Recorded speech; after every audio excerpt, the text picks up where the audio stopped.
শিল্পাঞ্চলে মহাগুরুর mega show, লক্ষণের নিশানায় তৃণমূল। ভোটের মুখে তপ্ত শিল্পাঞ্চল। দুর্গাপুর পশ্চিমে আজ মহাগুরু ম্যাজিক।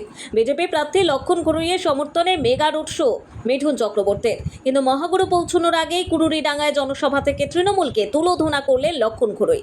টাকা দিয়ে ভোট কেনা যায় না, শাসক দলকে ঠিক এ ভাষাতেই হুঁশিয়ারি দিলেন বিজেপি প্রার্থী। সেই সঙ্গে প্রাক্তন বিধায়ক বিশ্বনাথ পারিয়ালের পদ্ম শিবিরে যোগদান, উল্টো দিকে চাপ বাড়ালো ঘাসফুল শিবিরের। মানুষের মাথার ভিড় উপলক্ষ প্রিয় তারকা মিঠুন চক্রবর্তীকে এক ঝলক দেখা। কিন্তু রোড শো শুরুর আগেই রাজনীতির ময়দান গরম করলেন বিজেপি প্রার্থী লক্ষণ ঘুরুই। দীর্ঘ 43 বছরের রাজনৈতিক জীবনের অভিজ্ঞতা থেকে তিনি স্পষ্ট জানালেন, ত্যাগ ছাড়া মানুষের মন জয় সম্ভব নয়। তৃণমূল নেতাদের সম্পত্তি বৃদ্ধিকে কটাক্ষ করে তাঁর বিস্ফোরক উক্তি, টাকা দিয়ে ভোট কেনা গেলে টাটা বিড়লারাই দেশের প্রধানমন্ত্রী হতেন। বন্ধু বললেই বন্ধু হওয়া যায় না, বন্ধুর জন্য স্যাক্রিফাইস চাই। জীবন স্যাক্রিফাইস করেছেন কোনোদিন? শুধু নিজের গাড়ি বাড়ি হোটেল রাস্তা এই জন্যই ব্যস্ত। মানুষের কি করেছে? আমি মানুষের বন্ধু, আমি জনগণের বন্ধু। আমি যতটা সেবা করি মানুষের জন্য, রাত্রে ঘুরে বেড়িয়েছি, এখনও করে যাচ্ছি। 40 বছর রাজনীতি করছি, ঘর বাড়ি ব্যবসা ছেড়ে দিয়েছি।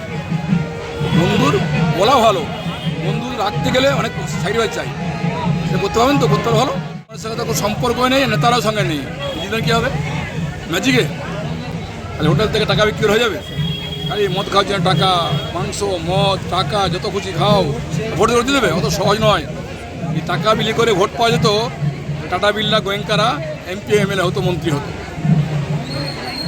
এমএলএ এমপি হতে গেলে গ্রাউন্ডে থাকতে হবে, মাটি থাকতে হবে, মাটি পা থাকতে হবে।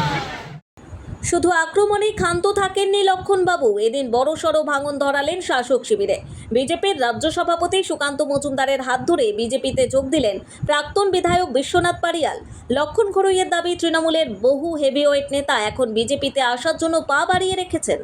রাজনৈতিক চাপ, এই রাজনৈতিক চাপের কাছে খানিকটা আমাদেরকে মাথা নত করতে হয়। আমার রাজনৈতিক জীবনের সবচাইতে বড় ভুল সিদ্ধান্ত যে আবার নতুন করে 2021-এর আগে তৃণমূল কংগ্রেসের ফিরে আসা। এটাই আমার রাজনৈতিক জীবনের সবচাইতে বড় ভুল সিদ্ধান্ত। যে সম্মান দুর্গাপুরের মানুষ আমায় দিয়েছিলেন, আমি অকপটে আপনাদের কাছে ক্ষমা চেয়ে বলতে চাই, এটা যেমন একদিকে ভুল সিদ্ধান্ত ছিল, তেমনি যে মানুষ তার ভাবাবেগ নিয়ে, যে স্বপ্ন নিয়ে আমায় ভোট দিয়ে নির্বাচন করেছিলেন, আমি তাদের ভাবাবেগের সাথে বিশ্বাসঘাতকতা করেছিলাম। কিন্তু কোন পরিস্থিতিতে দাঁড়িয়ে বিশ্বাসঘাতকতা করতে বাধ্য হয়েছিলাম, সেটা যদি আপনারা আমার সাথে কথা বলেন তাহলে ভালো করে বুঝতে পারবেন।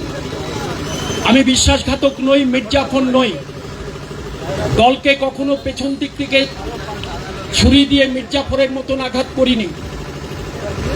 তৃণমূল কংগ্রেসের দুর্গাপুরে যখন তৃণমূলের ঝান্ডা তোলার কারোর ক্ষমতা ছিল না, সাহস ছিল না, বামপন্থীদের অত্যাচারে, তখন এই বিশ্বনাথ পারিয়াল তৃণমূলের ঝান্ডা নিয়ে দুর্গাপুরের মাটিতে বামপন্থার বিরুদ্ধে লড়াই করবে।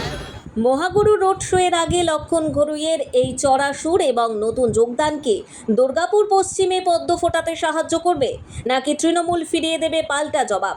শিল্পাঞ্চলের ইভিএম যুদ্ধে শেষ হাসি কে হাসবেন, সেদিকেই তাকিয়ে রাজনৈতিক মহল।